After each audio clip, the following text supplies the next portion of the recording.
Today, Senator Marco Rubio sat down with our Lewis Turner to talk about the ongoing debate over gun control in this country. Here's part of his discussion, which aired earlier today, live on First Coast News at noon. After the tragedy in Parkland, some 2 months ago now, a St. Johns County student, who's an aspiring journalist and filmmaker, by the way, felt compelled to do something, he said. So he drove down to South Florida and documented the community's response, then decided to raise money on his own for the students, selling T-shirts that you see there that he's wearing, showing his support from Northeast Florida. You want to buy a T-shirt, you see what they look like there on the front and the back using that hashtag there. We've got information on our website, firstcoastnews.com.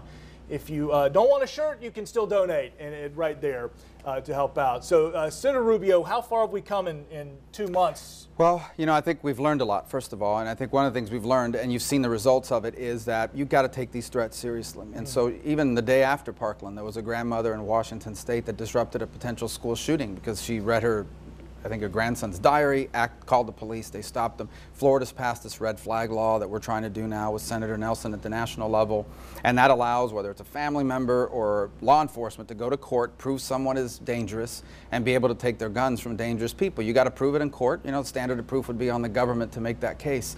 Because what we've learned, and we've seen over time, is that in almost every one of these mass shootings, the shooter told people they were going to do it well in advance. The warning signs were there and weren't acted on. That's certainly the story of Parkland.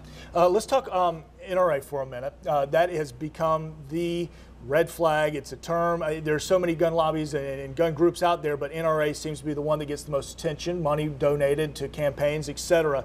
But this tweet, it's just caught my attention considering the timing.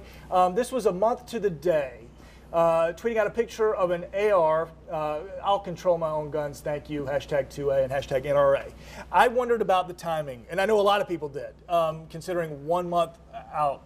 You know, 2A or not, why the picture? Because that's what I don't know. I mean, obviously, I don't run their social media program. How do you feel about it when you see something like that? Well, I mean, look, I think no matter what day they would have tweeted that, it would have been an issue for people that don't agree with the NRA. The NRA is a group in Washington that lobbies in favor of Second Amendment rights. And there are groups that are against the NRA's agenda. And they spend money and they run campaigns. You saw a huge march put on by a bunch of those groups a few weeks ago. This is an issue we've been debating in this country for some time and will continue. I think our job as policymakers is to do the right thing, to kind of analyze an issue and try to make changes within our constitutional structure that make us safer without infringing on the rights of law-abiding people, in this particular case, the right to bear arms.